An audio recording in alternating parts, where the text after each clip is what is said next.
एक serial killer dad जिसने अपनी बेटी का इस्तेमाल किया अलग अलग लड़कियों को फंसाने के लिए। एक बेटी जिसने ये सब झेला सिर्फ इसलिए कि कहीं उसके डैड उसे कहीं मार ना दे। अब उस लड़की ने कैसे अपनी जान बचाई वो हम आज की मूवी में देखने वाले हैं। तो मूवी स्टार्ट होती है और हम एक लड़की जोई को देखते हैं जो गन लेकर सुसाइड करने वाली थी। यहाँ से स्टोरी फ्लैशबैक में चली जाती है जहाँ हम जोई के फादर जॉन को जोई के साथ इंटीमेट होता देखते हैं। अगले सीन में दोनों अपनी कार में कहीं जा रहे होते हैं। यहाँ हमें पता चलता है कि जोई के डैड उसके साथ काफी बुरा बिहेव करते हैं और वो जोई के स्टेप फादर हैं। कुछ देर में दोनों एक बार में आते हैं जहाँ पर इन्हें एक लड़की स्टेसी मिलती है। यहाँ पर जोई स्टेसी से बात करती है और उसे अपने डैड से एज ए फ्रेंड इंट्रोड्यूस करवाती है। अब ये तीनों जॉन की कार में जॉन के घर चले जाते हैं। घर आने के बाद जॉन स्टेसी को अपनी आंखें बंद करने को कहता है और बाद में उसे एक रूम में लेकर जाता है। रूम में आने के बाद वो उसे कहता है कि वेलकम टू हेल। ये सुनकर जब स्टेसी आंखें खोलती है तो वो काफी ज्यादा डर जाती है क्योंकि यहाँ चारों तरफ टॉर्चर का सामान रखा हुआ था।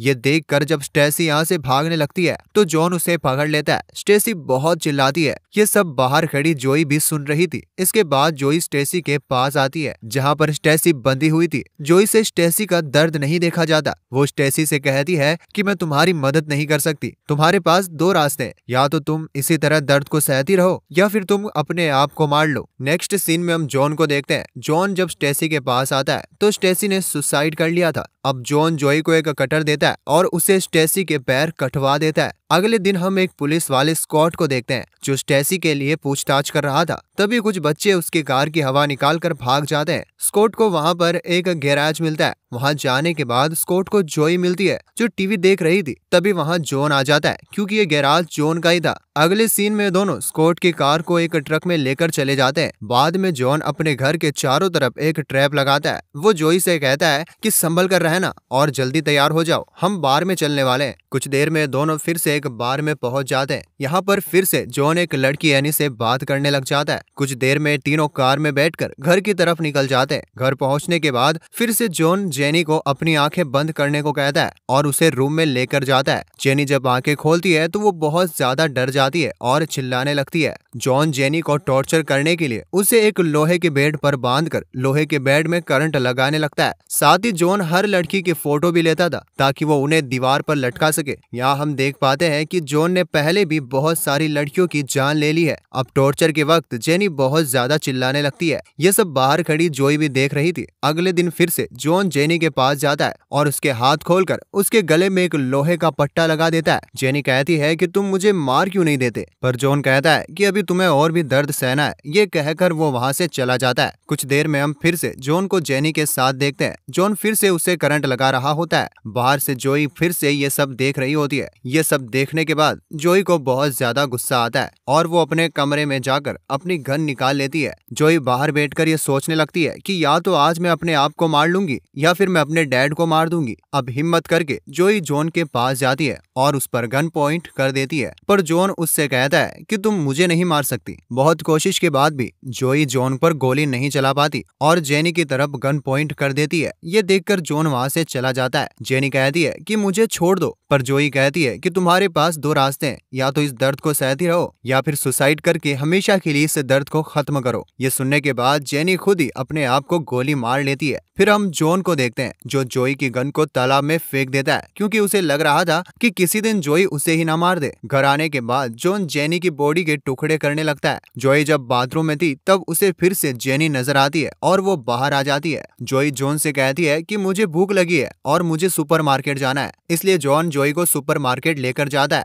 अगले सीन में हम फिर से जॉन को जोई के साथ इंटीमेट होते देख सकते हैं। इस बार जोई उसका साथ नहीं देती। इस बात को लेकर जॉन बहुत ज्यादा गुस्सा हो जाता है। अब हम जोई को देखते हैं जो अपने डैड के रूम में आकर मरी हुई लड़कियों की फोटोज देख रही थी। तभी वहाँ जॉन आकर दरवाजा बंद कर देता है और जोई भी उसके अंदर ही रह जाती है। ये देखकर जोई जोर जोर से चिल्लाने लगती है, पर तभी जॉन दरवाजा खोल देता है। वो जोई से कहता है कि तुम मेरी बेटी हो और मैं तुमसे बहुत प्यार करता हूँ, मैं तुम्हें कभी भी नुकसान नहीं पहुंचा सकता। अगले सीन में दोनों फिर से एक बार में चले जाते हैं। वहाँ इन्हें डैनी नाम की एक लड़की मिलती है। जब जॉन ड्रिंक लेने जाता है तो जोई इशारे से डैनी को वहाँ से जाने के लिए कहती है, पर डैनी उसकी बात नहीं मानती। इसके बाद जॉन डैनी की ड्रिंक में बेहोशी की दवाई मिला देता है और डैनी बेहोश हो जाती है। अब ये दोनों डैनी को अपनी कार में ले आते हैं। रास्ते में हम देखते हैं कि इस बार स्कॉट भी इनका पीछा कर रहा था। घर पर आने के बाद जॉन डैनी को भी करंट वाले बेड से बांध देता है। उधर स्कॉट जब जॉन के घर के पास आने लगता है तो वो स्कॉट के ट्रैप में फंस जाता है और जोर जोर से चिल्लाने लगता है।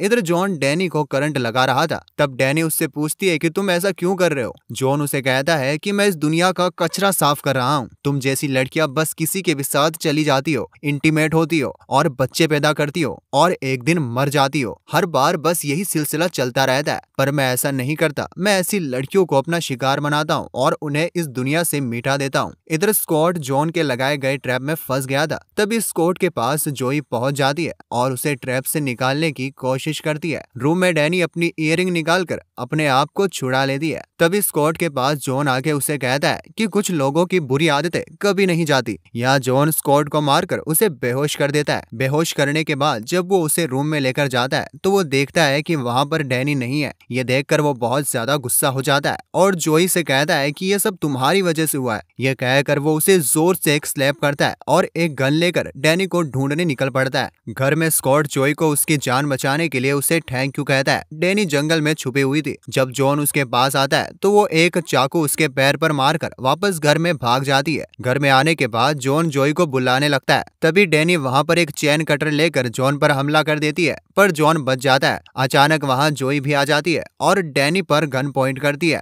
जॉन डैनी से कहता है कि एक बेटी ही अपने बाप से प्यार कर सकती है। ये सुनकर जोई कहती है कि मैं तुम्हारी बेटी नहीं हूँ। ये कहकर वो जॉन पर लगातार गोलियां चलाने लगती है और एक चाकू से उसका गला काट देती है और साथ ही कहती है कि ये मेरी माँ के लिए। यहाँ हमें समझ आता है कि जोई की माँ को भी जॉन नहीं मारा था। अगले सीन में फिर से हम जोई को देखते हैं। ये वही सीन था जिसे हमने मूवी के शुरुआत में देखा था। जोई ने जॉन की मदद की थी। इस बात से उसे बहुत ही गिल्टी फील हो रहा था, इसलिए वो सुसाइड करने जा रही थी। जब वो गन का ट्रिगर दबाती है तो उस गन में गोली नहीं थी। इस बात से जोई को समझ आ जाता है कि उसे अभी भी अपनी लाइफ में कुछ अच्छा करना है। नेक्स्ट सीन में हम जोई और डैनी को एक साथ देखते हैं। ये दोनों एक साइको किलर को मारने वाली थी। जोई उससे कहती है कि तुम्हारे पास दो ऑप्शन है, या तो इस चाकू से खुद मर जाओ या फिर हम तुम्हें कभी खत्म ना होने वाली तकलीफ देंगे। ये बात सुनकर वो आदमी सुसाइड कर लेता है और इसी के साथ हमारी मूवी खत्म हो जाती है। दोस्तों, आपको मूवी कैसी लगी हमें कमेंट बॉक्स में जरूर बताइएगा और अच्छी लगी हो तो वीडियो को लाइक और चैनल को सब्सक्राइब जरूर करना। मिलते हैं आपसे ऐसे अगले वीडियो में।